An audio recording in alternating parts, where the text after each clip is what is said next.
Colour बघा मसाल्याचा काय भारी आलाय आणि प्रमाण पण अगदी सोपं आहे। नवीन बायका, नवीन लेडीज किंवा तुम्ही पहिल्यांदा जर मसाला साठवणीचा करणार असणार तर त्यांच्यासाठी हा व्हिडिओ पण परफेक्ट आहे। तर खूप भारी झालाय मसाला, टेस्टही छान आली, रंगही खूप छान आलाय।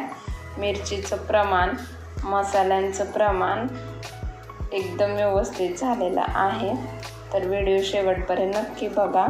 डंकावरती कुटून आणलेला आहे मी हा।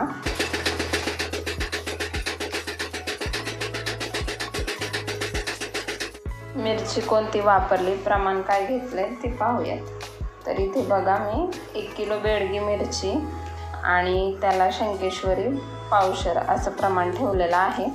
मिरच्या छान वाळवल्या, खूप जास्त कडक उन्हात वाळवायच्या नाही, खूप जास्त वेळ उन्हात ठेवायच्या नाही, त्याच्यामुळे मसाल्याचा कलर किंवा मिरचीचा कलर रंग उडतो।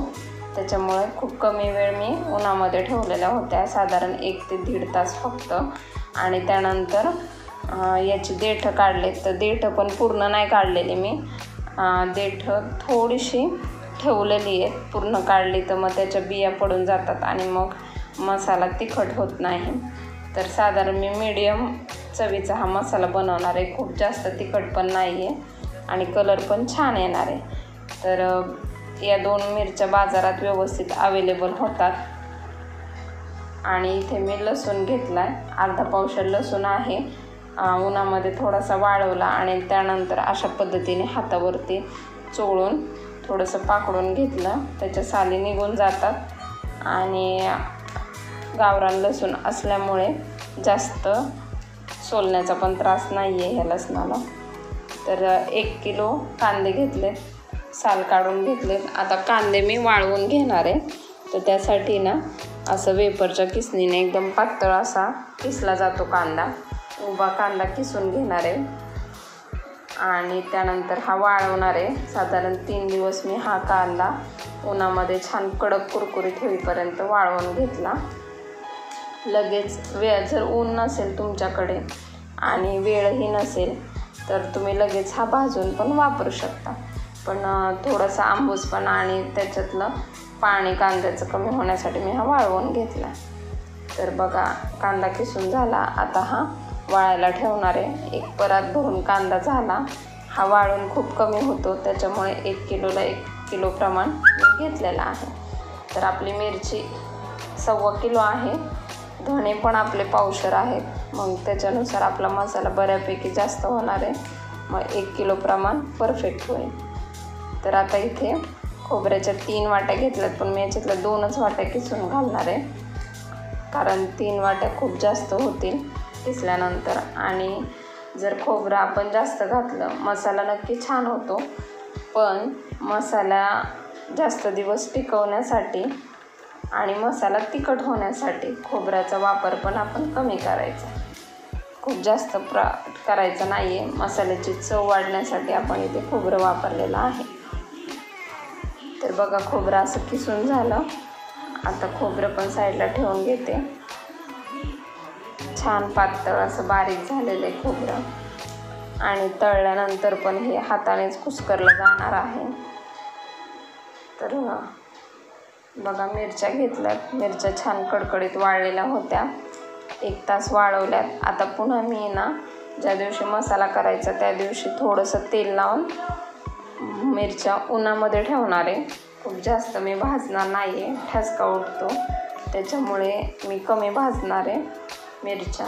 तर त्यासाठी मी थोडं 1 अर्धा तास मी पुन्हा उन्हात तेल लावून ठेवलेले आहेत। जर तुम्हाला भाजून नसेल करायचा मसाला तर मिरच्या अशा पद्धतीने तेल लावून उन्हात ठेवल्या तरी पण चालतं। उन्हात ठेवल्यानंतर मिरच्या गॅसवरती भाजून घेणार आहे। तर अशा पद्धतीने मी एक घमेलं घेतलं आहे, कारण मिरच्या मला पटकन भाजून घ्यायच्या, कारण 2 ते 3 बॅचमध्येच ह्या भाजून होतील। पुन्हा भाजताना मी तेल वापरलेलं नाही, आपल्याला तेलाचा वापर मिरच्यांमध्ये कमी करायचा आहे, कारण मिरच्या मग चांगल्या कुटल्या जात नाही। खूप जास्त तेल असेल तर मसाला असा चाळायला पण त्रास होतो, झाल्यानंतर व्यवस्थित मिक्स होत नाही आणि डंकामध्ये व्यवस्थित कुटला जात नाही। त्याच्यामुळं तेलाचं प्रमाण मिरच्या भाजण्यासाठी खूप कमी ठेवायचं आहे। साधारण मी फक्त 2च चमचे तेल वापरलेलं आहे पूर्ण मिरच्या भाजण्यासाठी। मिरच्या इथं भाजून झालेल्या आहेत। आता आपण मसाल्यासाठी जे साहित्य लागणार आहे तर ते पाहूयात। पण ते साहित्य मी भाजताना तुम्हाला सांगेल की किती प्रमाण वापरलेलं आहे। तर हे बघा, सगळे खडे मसाले इथं घेतलेले आहेत, बाकीची तयारी करून घेतली। सगळं व्यवस्थित काढून घ्यायचं म्हणजे विसरलं जात नाही। तर इथे 1.25 किलो मिरची आहे, त्यातले 200 ग्रॅम देठं कमी होणार आहे, त्यानुसार मी इथे प्रमाण वापरले। तर इथे खसखस घेतली, खसखस मी 20 ग्रॅमच घेतलेली आहे, कारण खसखस जर आपण जास्त वापरली तरी छान येते, पण जाळी वगैरे पण लागते मसाल्याला खूप जास्त दिवस राहिला तर, त्यासाठी 20 ग्रॅम घेतलेली आहे खसखस। त्यानंतर तीळ घेतलेत 50 ग्रॅम, कसा लाल कलर येईपर्यंत भाजून घेतले तीळ। त्यानंतर 20 ग्रॅम विलायची, इथे 20 ग्रॅम म्हणजे 2 तोळ्याचं प्रमाण आहे, 10 ग्रॅमचा 1 तोळा असतो। तर त्यानंतर 100 ग्रॅम बडीशेप आहे, शहाजिरे घेतले 2 तोळे 20 ग्रॅम। त्यानंतर 1 तोळा म्हणजे 10 ग्रॅम साधारण तमालपत्र आहेत, तमालपत्राचे असे तुकडे करून ते भाजून घ्यायचे छान। तर भाजलेला गरम मसाला आपण सगळा एकाच भांड्यामध्ये काढून घेणार आहे, एकत्र केला तरी चालतो। त्यानंतर दगडफूल पण मी 20 ग्रॅम वापरलेला आहे। खूप वेळा मसाला झटका मारतो, तिखट होतो, तर हे प्रमाण वापरलं तर एकदम व्यवस्थित मसाला होणार आहे। हे आहे रामपत्री, नावातच राम असल्यामुळे ती हलक्याशा केशरी आणि पिवळ्या कलरमध्ये येते, थोडीशी कडक असते जायपत्रीपेक्षा। तर रामपत्री पिवळ्या कलरमुळे ओळखता येते। तर ही आहे जायपत्री, जायपत्रीला जावित्री असंही म्हणतात, आणि ही हलक्याशा चॉकलेटी लाल कलरमध्ये येते, डार्क कलर असतो याचा, आणि थोडी मऊसर कुरकुरीत असते त्या टाईप असते। ती पण 20 ग्रॅम म्हणजे 2 तोळे घेतलेले आहे। हे आहे स्टारफूल, स्टारफूल पण मी इथे 2 तोळे घेतलेले आहे म्हणजे 20 ग्रॅम। हे चवीला तिखट असते स्टारफूल, तर याचा वापर पण त्याच प्रमाणामध्ये करायचा आहे। तर आता यानंतर मी इथे मसाला विलायची घेतली आहे, मसाला विलायची पण मी इथे 2 तोळे म्हणजे 20 ग्रॅम घेतलेले आहे, हलकसे भाजून घ्यायचे। आपण इथे सगळे गरम मसाले खडे मसाले आहेत ना ते हलकेसे भाजले। तर हे आहे त्रिफळा, तर त्रिफळा हे 3 पार्ट असतात त्रिफळाचे, दोन्ही म्हणजे त्याचं हलकंसं तोंड ओपन असतं आणि 2 साईडनी त्याचे टरफल येतात आणि मध्ये बी येतं, त्यामुळे त्याला त्रिफळा म्हणतात। हे आहे नागकेशर, नागकेशर पण 20 ग्रॅम म्हणजे 2 तोळे आहे।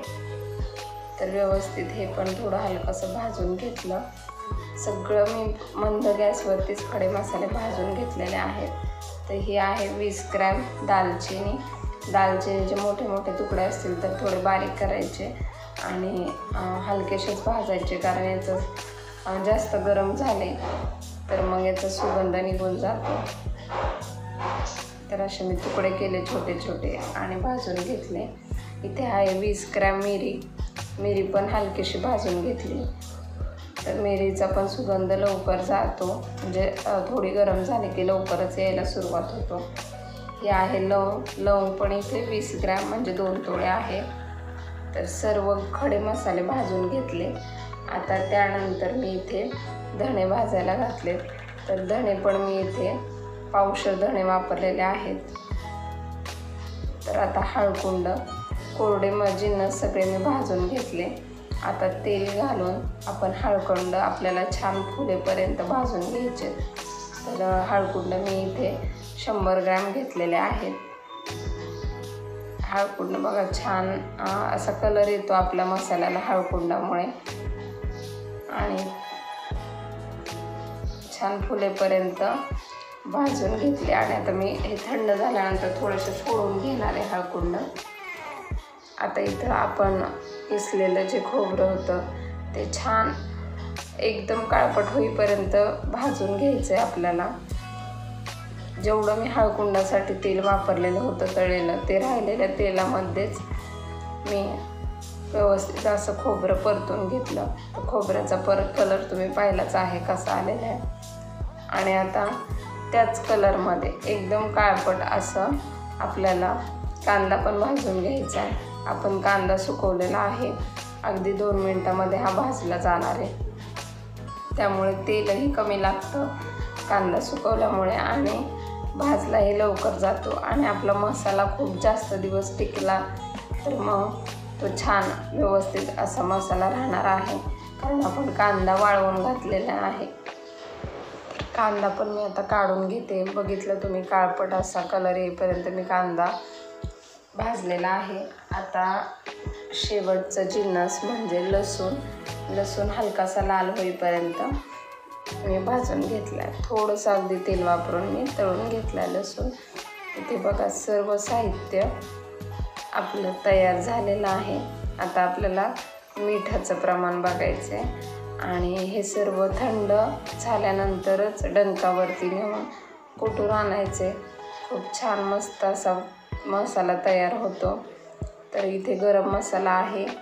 गरम मसाल्यामध्येच मी धने वगैरे मिक्स करणार आहे आणि धने आणि खडे मसाले पूर्ण मिरच्यांमध्ये घालून हे एकत्रच डंकावरती घेऊन जाणार आहे. तर सर्व दोन्ही मिरच्या पण मी एकत्र केल्यात. यामध्ये शंकेश्वरी मिरच्याऐवजी तुम्ही बेडगी मिरची पण वापरू शकता, पण शंकेश्वरीचा कलर छान येतो बेडगीपेक्षा.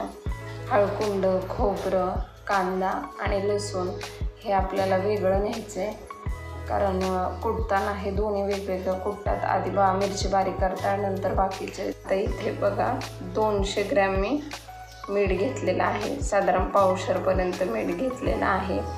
मिठाने आपल्या मसाल्याचं वजन नक्की वाढतं, पण मिठामुळे आपल्या मसाल्याला चव छान येते. तर मीठ टाकण्यासाठी अजिबात कंजूसपणा करायचा नाही.